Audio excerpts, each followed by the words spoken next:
சித்தருக்கெல்லாம் சித்தர் சிவனே போற்றி. நம்மளோட பதிவுகளில் தொடர்ச்சியா 12 ராசிகளுக்குமான ஏப்ரல் மாத ராசி பலன்களை பார்த்துட்டு வரோம். அதோட தொடர்ச்சியா நம்மளோட இந்த பதிவுல ராசி கட்டத்துல 6வது ராசியா இருக்கக்கூடிய நில ராசியான கன்னி ராசிக்கு இந்த ஏப்ரல் மாதத்தோட கிரக நிலைகளும் கிரக பெயர்ச்சிகளும் என்ன மாதிரியான பலன்களை கொடுக்க போகுது அப்படிங்கறத பத்தி கொஞ்சம் சுருக்கமா பார்க்க போறோம். அதனால கன்னிராசி அன்பர்கள் இந்த வீடியோவை கொஞ்சம் கூட ஸ்கிப் பண்ணாம கடைசி வரைக்கும் முழுமையா பாருங்க. அதுக்கு முன்னாடி நம்ம சேனலை நீங்க இப்பதான் முறையா பாக்குறீங்க அப்படின்னா தயவு செஞ்சு சப்ஸ்கிரைப் பண்ணிக்கோங்க. வீடியோ பிடிச்சிருந்தா மறக்காம அந்த லைக் பட்டனையும் தட்டி விட்டுருங்க. அதை விட முக்கியமா உங்களை மாதிரியே போராட்டமான ஒரு வாழ்க்கையை வாழ்ந்துட்டு வரக்கூடிய கன்னிராசிக்காரங்க உங்க நட்பு வட்டாரத்திலேயோ அல்லது சொந்த பந்தத்திலேயோ இருக்காங்க அப்படின்னா அவங்களுக்கு மறக்காம இந்த வீடியோவை ஷேர் பண்ணி விட்டுருங்க. கன்னிராசியை பொறுத்த வரைக்கும் கடந்து போன மார்ச் மாதத்தோட தொடக்கம் இவங்களுக்கு ஓரளவுக்கு நல்ல பலன்களை கொடுத்திருக்கும். இவங்க கைகள்ல நல்ல பணப்புழக்கம் இருந்திருக்கும். ஓரளவுக்கு மகிழ்ச்சியான மன நிம்மதியான வாழ்க்கையை வாழ்ந்திருப்பாங்க. உத்தியோகத்தில் இருக்கிற கன்னிராசிக்காரங்களும் பெரிய அளவுக்கு நெருக்கடிகள் எதுவும் இல்லாம வேலைகளுக்கு போயிட்டு வந்திருப்பாங்க. அதே நேரம் கடந்த மார்ச் மாதத்தோட பிற்பகுதியை எடுத்துக்கிட்டோம் அப்படின்னா கன்னிராசிக்காரங்களுக்கு 7:30 ஆரம்பிச்சிருச்சு அப்படின்னு சொல்லலாம். எதனால இப்படி சொல்றேன் அப்படின்னா உங்ககிட்ட ஓப்பனிங் எல்லாம் நல்லா தான் இருக்கு, ஆனா பினிஷிங் சரியில்லைப்பா அப்படின்னு சொல்ற மாதிரி கடந்த மார்ச் மாதத்தோட பிற்பகுதி கன்னிராசிக்காரங்க அவங்க வாழ்க்கையிலே மறக்க முடியாத அளவுக்கு நிறைய சோதனைகளை கொடுத்திருக்கு, நிறைய நெருக்கடிகளை கொடுத்திருக்கு, உடல் ஆரோக்கிய பாதிப்புகளை கொடுத்திருக்கு, பணம் சம்பந்தமான நெருக்கடிகளை ஏற்படுத்தி இருக்கு, ஒரு சிலர் கடன் சம்பந்தமான நெருக்கடிகளையும் சந்திச்சிருக்காங்க. இதுல நம்ம ரொம்ப முக்கியமா பார்க்க வேண்டியது கன்னிராசிக்காரங்க இப்பதான் ஒரு 2-3 மாதங்களா குடும்ப வாழ்க்கையில பெரிய அளவுக்கு பிரச்சனைகள் இல்லாம ஓரளவுக்கு நிம்மதியான வாழ்க்கையை வாழ ஆரம்பிச்சிருந்தாங்க.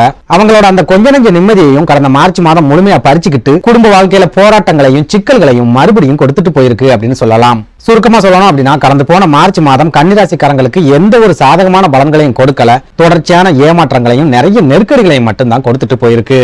இப்படி ஒரு சூழல்ல இந்த ஏப்ரல் மாதத்தோட கிரக நிலைகளாவது கன்னிராசிக்காரங்களோட வாழ்க்கையில ஏதாவது மாற்றத்தை கொண்டு வருமா, முன்னேற்றங்களை ஏற்படுத்துமா அப்படிங்கறத பத்தி பார்க்கலாம். அதுலயும் முக்கியமா இந்த ஏப்ரல் மாசத்துல கிட்டத்தட்ட 12 வருஷத்துக்கு அப்புறமா குருவும் சூரியனும் ஒன்னா இணையக்கூடிய அற்புதமான கிரக சேர்க்கை ஒண்ணு நடக்க இருக்குது. இந்த கிரக சேர்க்கை ஒரு சில ராசிக்காரங்களுக்கு உச்சக்கட்ட அதிர்ஷ்டங்களை கொடுக்கும் அப்படின்னும் ஒரு சில ராசிக்காரங்களுக்கு விபரீத ராஜ யோகங்களை கொடுக்கும் அப்படின்னும் ஜோதிட நூல்கள்ல சொல்லப்பட்டிருக்கு. அப்படி பார்க்கும்போது ராசி கட்டத்துல 6வது ராசியா இருக்கக்கூடிய கன்னிராசிக்கு 12 வருஷத்துக்கு அப்புறமா இணையக்கூடிய குருவும் சூரியனும் என்ன மாதிரியான யோகங்களை கொடுக்க போறாங்க அப்படிங்கறத பத்தியும் இந்த பதிவுல கொஞ்சம் சுருக்கமா பார்த்தரலாம். அந்த வகையில இந்த ஏப்ரல் மாதத்தோட கிரக நிலைகளை ஆராய்ஞ்சு பார்க்கும்போது கன்னிராசிக்காரங்களுக்கு கொஞ்சம் ஏற்ற இறக்கமான பலன்களை கொடுக்கக்கூடிய ஒரு மாதமாவே இந்த ஏப்ரல் மாதம் இருக்க போகுது. குறிப்பா பெரிய அளவுக்கு அதிர்ஷ்டங்களோ அல்லது திடீர் யோகங்களோ இந்த ஏப்ரல் மாசத்துல கன்னிராசிக்காரங்களுக்கு கிடைக்காது. ஆனா நீங்க கஷ்டப்பட்டு உழைக்கிறீங்க அப்படின்னா உங்க கஷ்டத்துக்கு கண்டிப்பா பலன் அப்படிங்கிறது கிடைக்கும். குறிப்பா உத்தியோகத்தில் இருக்கிற கன்னிராசிக்காரங்களை எடுத்துக்கிட்டோம் அப்படின்னா இத்தனை வருஷமா நீங்க மாடா உழைச்சிருப்பீங்க, விடுமுறை இல்லாம உழைச்சிருப்பீங்க, இரவு புகழ் பாராம உழைச்சிருப்பீங்க. ஆனாலும் உங்க உழைப்புக்கு உண்டான மரியாதை அப்படிங்கிறது உங்களுக்கு கிடைச்சிருக்காது, அதுக்கு உண்டான ஊதியம் அப்படிங்கிறதும் உங்களுக்கு கிடைச்சிருக்காது. இன்னும் சொல்ல போனா ஒரு சில கன்னிராசிக்காரங்கள் எல்லாம் எடுத்துக்கிட்டோம் அப்படின்னா 10 வருஷம் 12 வருஷமா ஒரே கம்பெனில வேலை பார்ப்பாங்க. ஆனா நேத்து வந்தவனுக்கு இருக்கிற மரியாதை கூட இவங்களுக்கு இருக்காது. மேலதிகாரியா இருந்தாலும் சரி, கூட வேலை பார்க்கறவங்களா இருந்தாலும் சரி, இவங்களுக்கு பெரிய அளவுல மரியாதை அப்படிங்கறத கொடுத்திருக்க மாட்டாங்க. ஏதாவது ஒரு குத்தத்தை கண்டுபிடிச்சு இவங்களை தொடர்ச்சியா மட்டம் தட்டிக்கிட்டே வந்திருப்பாங்க. ஆனா இந்த ஏப்ரல் மாதத்தை பொறுத்த வரைக்கும் உத்தியோகத்துல இருக்கிற கன்னிராசிக்காரங்களுக்கு உங்க உழைப்புக்கு தகுந்த ஊதியம் அப்படிங்கிறது கிடைக்க போகுது. வேலை பார்க்குற இடத்துல கண்டிப்பா மரியாதை அப்படிங்கறதும் உங்களுக்கு கிடைக்க போகுது. இதனால உத்தியோகத்துல இருக்கிற கன்னிராசிக்காரங்களுக்கு இந்த ஏப்ரல் மாசத்துல பெரிய அளவுக்கு பண தட்டுப்பாடு அப்படிங்கிறது ஏற்படாது. வேலை பார்க்குற இடத்துல சரியான மதிப்பும் அன்பும் உங்களுக்கு கிடைக்கும் அப்படிங்கறதால இந்த மாசத்துல நீங்க ரொம்பவே சுறுசுறுப்பா இருப்பீங்க, ஆக்டிவா இருப்பீங்க. உங்களுக்கு கொடுக்கப்பட்ட வேலைகளை ரொம்ப சீக்கிரமா சிறப்பான முறையில செஞ்சு முடிப்பீங்க. அதே நேரம் உங்களோட ஜென்ம ராசியான கன்னிராசியில கேது பகவானும் களத்திர ஸ்தானத்துல ராகு பகவானும் இருக்கிற காரணத்தால கண்டிப்பா குடும்ப வாழ்க்கையில ஒரு சில சிக்கல்கள், போராட்டங்கள், பிரச்சனைகள் அப்படிங்கிறது இந்த ஏப்ரல் மாசத்திலையும் தொடரத்தான் போகுது. அதாவது நீங்க கடந்த காலங்கள்ல ஏதாவது தவறுகளை செஞ்சிருக்கீங்க அப்படின்னா உங்களோட வாழ்க்கை துணை இந்த ஏப்ரல் மாசத்துல அந்த தவறுகளை சொல்லி குத்தி காட்டிக்கிட்டே இருப்பாங்க. நீங்க மனசு திருந்தி நல்லவராதான் வாழ்ந்துகிட்டு இருக்கீங்க அப்படிங்கறத அவங்களுக்கு நிரூபிக்கிறதுக்கு நீங்க ரொம்ப பெரிய போராட்டத்தையே நடத்த வேண்டியது இருக்கும். இன்னும் சொல்ல போனா நீங்க 1000 முறை நான் திருந்திட்டேன் அப்படின்னு சொன்னாலும் உங்க வாழ்க்கை துணை உங்களை கடுகளவு கூட நம்ப மாட்டாங்க. பக்கத்து வீட்டுக்காரனும் ஏத்து வீட்டுக்காரனும் உங்களை பத்தி சொல்றத ரொம்ப சுலபமா நம்பிடுவாங்க. ஆனா உங்களை பத்தி நீங்க சொல்றத அவங்க எந்த சூழல்லையும் நம்பவே மாட்டாங்க.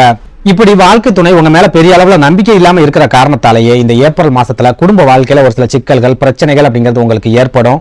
இந்த குடும்ப பிரச்சனைகள் மூலமா ஒரு சில கன்னிராசிக்காரங்க பெரிய அளவுல மன அழுத்தங்களுக்கு ஆளாகிறதுக்கு கூட அதிகமான வாய்ப்புகள் இருக்கு. இதை எப்படி சரி பண்ணலாம் அப்படின்னா வாழ்க்கைய அது போக்குல போகட்டும் அப்படின்னு விட்டுருங்க. எந்த காரணத்தை கொண்டும் உங்க வாழ்க்கை துணை கிட்ட நான் திருந்திட்டேன் அப்படின்னு நிரூபிக்கிறதுக்கோ அல்லது நான் நல்லவன் தான் அப்படின்னு நிரூபிக்கிறதுக்கோ முயற்சிகளை செய்யாதீங்க. இன்னும் ஓப்பனா சொல்லணும் அப்படின்னா குரு பகவான் பயிற்சியாகி குரு பகவானோட பார்வை உங்க ராசிக்கு கிடைக்கிற வரைக்கும் உங்க குடும்ப வாழ்க்கையில பிரச்சனைகள், போராட்டங்கள் அப்படிங்கிறது கண்டிப்பா இருந்துகிட்டே தான் இருக்கும். அதனால கன்னிராசிக்காரங்க குடும்ப பிரச்சனைகளோட போராடுறதை விட்டுட்டு உங்களோட தொழில கவனத்தை செலுத்துங்க. கோயில்களுக்கு போங்க, தியானம் பண்ணுங்க, மனசை சாந்தமா வச்சுக்க முயற்சிகளை பண்ணுங்க. எதனால இப்படி சொல்றேன் அப்படின்னா, பெரும்பாலான கன்னிராசிக்காரங்க உடல் ஆரோக்கியத்துல பிரச்சனைகளை சந்திக்கிறாங்க அப்படின்னா அதுக்கு அவங்களோட மன அழுத்தம் தான் முக்கிய காரணமா இருக்கும். அந்த மன அழுத்தத்துக்கு முக்கிய காரணமா இருக்கிறது அவங்க குடும்பத்துல ஏற்படக்கூடிய பிரச்சனைகளா தான் இருக்கும். இதனால நீங்க திரும்ப திரும்ப உங்களோட குடும்ப பிரச்சனைகளை மனசுக்குள்ள போட்டே குழப்பிக்கிட்டு இருக்கீங்க அப்படின்னா இந்த ஏப்ரல் மாசத்துலயும் உடல் ஆரோக்கியத்துல ரொம்ப பெரிய அளவிலான வீழ்ச்சிகளை கட்டாயமா சந்திப்பீங்க.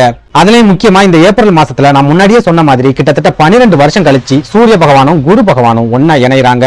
அதே நேரம் குருவும் சூரியனும் ஒன்னா இணையறதால கிடைக்கக்கூடிய யோகம் கன்னிராசிக்காரங்களுக்கு எந்த வகையிலையும் நல்ல விதமான பலன்களை கொடுக்காது. முழுக்க முழுக்க போராட்டங்களை மட்டும் தான் கொடுக்க போகுது. எதனால இப்படி சொல்றேன் அப்படின்னா, உங்க ராசிக்கு 8வது வீடான அஷ்டமஸ்தானம் அப்படின்னு சொல்லப்படுற மேஷராசியில குருவும் சூரியனும் ஒன்னா இணையறாங்க. அஷ்டமஸ்தானத்துல ஒரு கிரகம் இருக்குது அப்படின்னாலே அந்த கிரகம் ஜாதகருக்கு முழுக்க முழுக்க அசுப பலன்களை மட்டும்தான் கொடுக்கும், எந்த விதமான யோகங்களையும் கொடுக்காது அப்படின்னு ஜோதிட நூல்கள்ல சொல்லப்பட்டிருக்கு. அப்படி பார்க்கும்போது இந்த கிரக சேர்க்கை கன்னிராசிக்காரங்களுக்கு நிறைய உடல் ஆரோக்கிய பாதிப்புகளை ஏற்படுத்தும், மன குழப்பங்களை ஏற்படுத்தும், மன அழுத்தங்களை ஏற்படுத்தும், ஒரு சில தடுமாற்றங்கள் அப்படிங்கறதையும் கட்டாயமா ஏற்படுத்தும். இதனால கன்னிராசிக்காரங்க இந்த ஏப்ரல் மாசத்துல எந்த ஒரு முக்கியமான முடிவுகளையும் எடுக்காதீங்க. புதுசா ஏதாவது ஒரு காரியத்துல நீங்க இறங்குறீங்க அப்படின்னாலும் ஒரு தடவைக்கு 4 தடவை யோசிச்சு அதுக்கப்புறமா அந்த காரியத்துல இறங்குங்க. ஏன்னா இந்த ஏப்ரல் மாசத்துல ராசி கட்டத்துல இருக்கக்கூடிய 9 கிரகங்களுமே உங்களுக்கு பாதகமான ஒரு சூழல்ல தான் இருக்குது. குறிப்பா செவ்வாய் பகவானை எடுத்துக்கிட்டோம் அப்படின்னா இந்த ஏப்ரல் மாதம் முழுக்கவே 6வது வீடான கும்பராசியில சனி பகவானோட இணைஞ்சு சஞ்சாரம் பண்றார். சனியும் செவ்வாயும் பகை கிரகங்கள் அப்படிங்கறதால இந்த கிரக சேர்க்கை உங்களை குடும்பத்தில இருந்து தனிமைப்படுத்தக்கூடிய வேலைகளை ரொம்ப கணக்கச்சிதமா செய்யும். அதாவது குடும்பத்துக்கிட்ட இருந்து உங்களுக்கு எந்த விதமான ஆதரவோ அல்லது அன்போ இந்த காலகட்டத்தில் உங்களுக்கு கிடைக்காது. சொந்த பந்தங்களா இருந்தாலும் சரி, ரத்த சொந்தமா இருந்தாலும் சரி, உங்களை எதிரியா மட்டும்தான் பார்ப்பாங்க. எந்த வகையிலையும் உங்களுக்கு உதவிகரமா இருக்க மாட்டாங்க. அதுலயும் முக்கியமா உங்களோட சகோதர சகோதரிகள் மூலமா இந்த ஏப்ரல் மாசத்துல உங்களுக்கு எந்த விதமான உதவிகளும் கிடைக்காது. அதே சகோதர சகோதரிகள் மூலமா ஒரு சில சிக்கல்களும் பிரச்சனைகளும் இந்த ஏப்ரல் மாசத்துல கண்டிப்பா இருக்கும். அதே நேரம் உத்தியோகத்துல இருக்கிற கன்னிராசிக்காரங்களுக்கு இந்த ஏப்ரல் மாதம் எண்ணற்ற யோகங்களை ஏற்படுத்தி கொடுக்கும் அப்படின்னு நான் முன்னாடியே சொல்லியிருந்தேன். அதே மாதிரியான யோகங்களும் ஒரு சில வாய்ப்புகளும் சொந்த தொழில் செஞ்சுட்டு இருக்கக்கூடிய கன்னிராசிக்காரங்களுக்கும் இந்த ஏப்ரல் மாசத்துல கிடைக்க போகுது. அதாவது கடந்த காலங்கள்ல உங்க தொழில இருந்துட்டு வந்த மந்த நிலைமை இந்த ஏப்ரல் மாசத்துல முழுமையா விலகும். தொழில் ஓரளவுக்கு சிறப்பா நடக்கும். உங்க கைகள்ல பண புழக்கம் அப்படிங்கிறது எப்பவும் இருக்கும். பெரிய அளவுக்கு பண நெருக்கடிகள் இல்லாத காலகட்டமாகவும் இந்த ஏப்ரல் மாதம் இருக்கும். அடுத்ததா படிக்கிற மாணவர்களை பொறுத்த வரைக்கும் இந்த ஏப்ரல் மாதம் நீங்க ஓரளவுக்கு கவனக்குறைவு இல்லாம படிக்கக்கூடிய மாதமா தான் இருக்க போகுது. அதே நேரம் உங்களோட உடல் ஆரோக்கியத்துல ஒரு சில தவிர்க்க முடியாத பாதிப்புகள் ஏற்பட்டு அது மூலமா உங்களோட படிப்புல கவனம் செலுத்த முடியாத ஒரு சூழலும் இந்த ஏப்ரல் மாசத்துல ஏற்படும். இதனால படிச்சுக்கிட்டு இருக்கக்கூடிய கன்னிராசி மாணவர்கள் படிப்புல கவனம் செலுத்துறதுக்கு முன்னாடி உங்களோட உடல் ஆரோக்கியத்துல அதிகபட்ச கவனத்தை செலுத்துங்க. அதே போல நீங்க கன்னிராசியில பிறந்த பெண்களா இருக்கீங்க அப்படின்னா உங்களோட உடல் ஆரோக்கியத்துல அதிகபட்ச கவனத்தை செலுத்துங்க. அதே போல உங்க குடும்பத்துல இருக்கிறவங்களோட உடல் ஆரோக்கியத்திலையும் அதிகபட்ச கவனத்தை செலுத்திட்டு வாங்க. குறிப்பிட்டு சொல்லணும் அப்படின்னா இந்த ஏப்ரல் மாசத்துல உங்க குழந்தைகளோட உடல் ஆரோக்கியத்துல ஒரு சில பாதிப்புகள் ஏற்படுறதுக்கும் அது மூலமா ஒரு சில மருத்துவ செலவுகள் அப்படிங்கிறது ஏற்படுறதுக்கும் அதிகமான வாய்ப்புகள் இருக்கு. அடுத்ததா கன்னிராசியில பிறந்த பெண்களை பொறுத்த வரைக்கும் இந்த ஏப்ரல் மாசத்துல மாற்று பாலினத்தை சேர்ந்தவங்க கூட பழகும் போது ரொம்பவே எச்சரிக்கையாகவும் கவனமாகவும் இருந்துக்கோங்க. குறிப்பிட்டு சொல்லணும் அப்படின்னா ரொம்ப நெருங்கிய சொந்தம், நெருங்கிய நண்பர்கள் அப்படின்னு நீங்க யார் கூடயாவது பழகுறீங்க அப்படின்னா அந்த பழக்கமே உங்க குடும்ப வாழ்க்கையில ஒரு சில பிரச்சனைகளை ஏற்படுத்தி விட்டுரும். சுருக்கமா சொல்லணும் அப்படின்னா பெரும்பாலான கன்னிராசிக்காரங்களோட குடும்ப வாழ்க்கையில ஏதாவது பிரச்சனைகள் வருது அப்படின்னா அதுக்கு 3வதா உள்ள நுழையக்கூடிய ஒரு நபர் தான் காரணமா இருப்பாங்க. அந்த மாதிரி நபர் யாரு அப்படிங்கறத கண்டுபிடிச்சு அவங்களை நீங்க தவிர்த்துட்டீங்க அப்படின்னாலே உங்க குடும்ப வாழ்க்கையில பெரிய அளவுல சிக்கல்கள் இல்லாம ஓரளவுக்கு சுமூகமா கொண்டு போயிடலாம். நன்றி, வணக்கம்.